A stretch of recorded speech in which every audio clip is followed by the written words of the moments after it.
Bonjour à tous! Aujourd'hui, nous vous emmenons à la rencontre de notre apiculteur de Vendée. Qui fabrique le miel que vous retrouvez dans tous nos bons pinsons.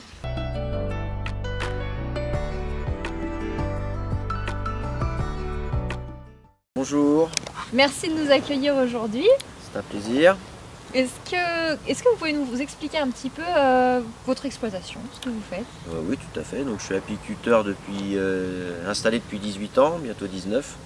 Je suis fils d'apiculteur, donc ça fait 35 ans que je fais de l'apiculture. Je suis un peu né dedans, comme Obélix, on va dire. Et j'ai une exploitation aujourd'hui en taille, j'ai 1200 colonies. Et là, on est dans un rucher dénommé le Coudray, où là, il y a 40 ruches d'alignées pour l'hivernage. Pour qu'elles passent leur hiver dans un endroit tranquille, abrité de tous les vents, et qu'elles puissent avoir des ressources nectarifères et pollinifères dès le début des premières douceurs après l'hiver. Et comment vont-elles vos abeilles cette année? Alors cette année, on a eu une sortie d'hiver très difficile, avec beaucoup de pluviométrie. Il faisait très doux au mois de janvier, en plein milieu de l'hiver, donc elles avaient relancé la ponte, comme si elles allaient pouvoir repartir, hein, il faisait tellement doux. Le froid est tombé au mois de février, et il y a eu un coup de frein à main, un coup d'accélérateur, un coup de frein à main, un coup d'accélérateur, ce qui est très préjudiciable pour nos colonies. Et en plus de ça, jusqu'au 15 avril, on a eu de l'eau, donc elles ne pouvaient pas sortir. Donc on a eu quand même de la casse sortie d'hiver, donc on a eu quand même pas mal de pertes. Heureusement, on a des colonies pour boucher cette perte.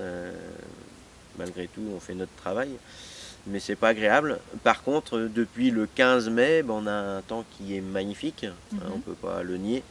À part juin, on a eu un petit peu de vent, mais bon, il ne faut pas non plus s'en plaindre. Et donc on a eu une année correcte, voire même très belle. Parce que les abeilles, elles aiment quand on a un beau temps comme on a eu. Les abeilles, il leur faut de la douceur. Ça ne travaille pas avec le soleil. Si, elles se repèrent par rapport au soleil, mais c'est pas parce qu'il y a ciel bleu que ça va être bon non plus. Elles, c'est la température. Quand la température est bonne la nuit et bonne le jour, c'est parfait. Il ne faudrait pas que les nuits descendent en dessous de 12 degrés la nuit pour que on se plaindre. Et donc là aujourd'hui il fait 13 degrés, donc on évitera de on va pas ouvrir les ruches pour pas les fragiliser. À cette époque, c'est toujours délicat d'ouvrir une ruche. On est au 15 ou 16 octobre, il me semble 16 octobre. J'aime pas trop qu'on gratte dans les ruches à cette époque. Voilà. On a fait notre travail, on a été assez derrière elles, c'est le repos du guerrier. On les laisse tranquilles. Alors Julien, là, du coup en ce moment on est en période d'hivernage, c'est ça? Oui, c'est ça. Qu'est-ce que ça veut dire exactement? D'hivernage, pré-hivernage on va dire, parce que les douceurs qu'on a aujourd'hui.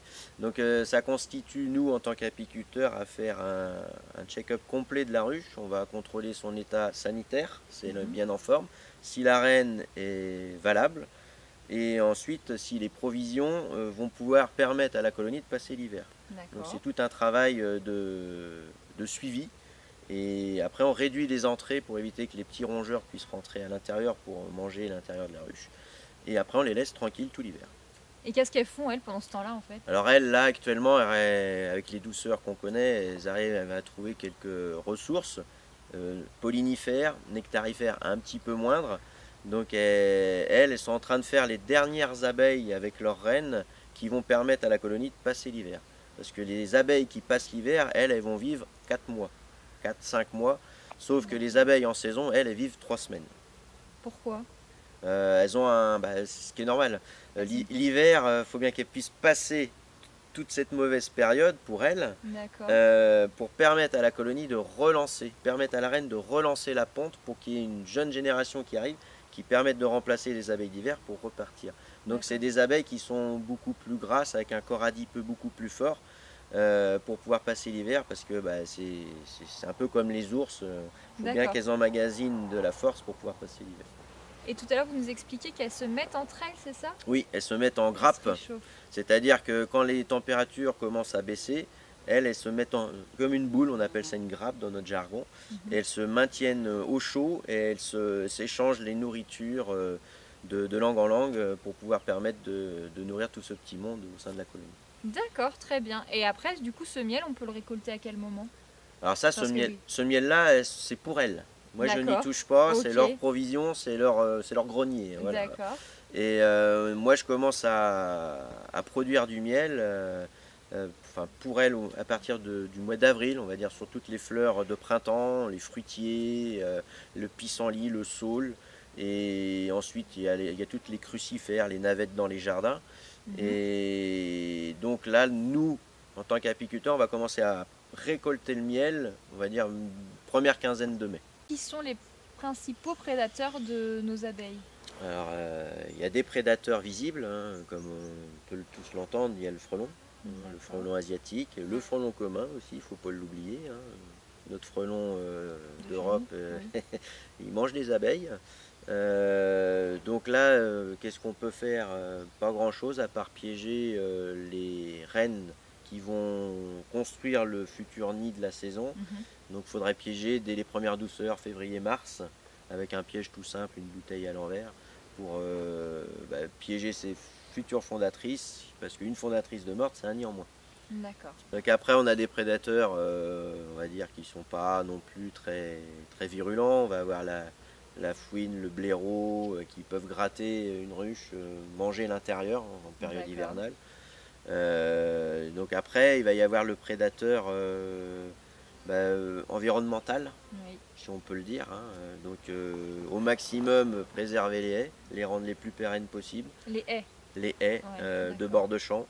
On est dans un milieu agricole, il faut que tout le monde puisse vivre. Notre monde agricole est assez fort en Vendée. Nos copains agriculteurs nous font des fleurs, donc nous mettent des fleurs dans les champs. Par contre, les haies, arrêtez de les broyer parce que c'est une ressource nectarifère et pollinifère très importante pour les insectes sauvages, nos abeilles domestiques, mais aussi les abeilles sauvages. Et aujourd'hui, je m'aperçois que de plus en plus les haies sont saccagées et malheureusement ne sont pas gérées de façon pérenne.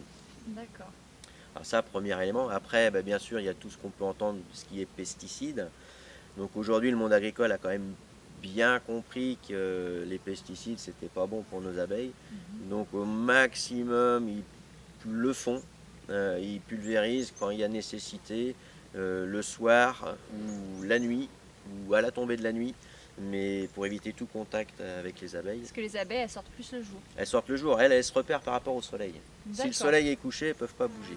Donc là, s'il y a des interventions à faire, c'est là qu'il faut le faire. D'accord. Merci beaucoup. En tout cas, on est très content de savoir comment vous produisez le miel qu'on peut mettre dans nos bonbons au miel de Vendée. C'est un plaisir de vous avoir rencontré. Mais moi aussi, c'était un plaisir. Est-ce qu'on peut se permettre de revenir au printemps voir la récolte? Avec plaisir, il faudra venir première quinzaine de mai, comme je l'ai dit tout à l'heure. D'accord. Où là, on sera en pleine période d'extraction, de récolte sur le terrain. Donc, vous êtes les bienvenus. Ça marche, merci beaucoup. Au revoir.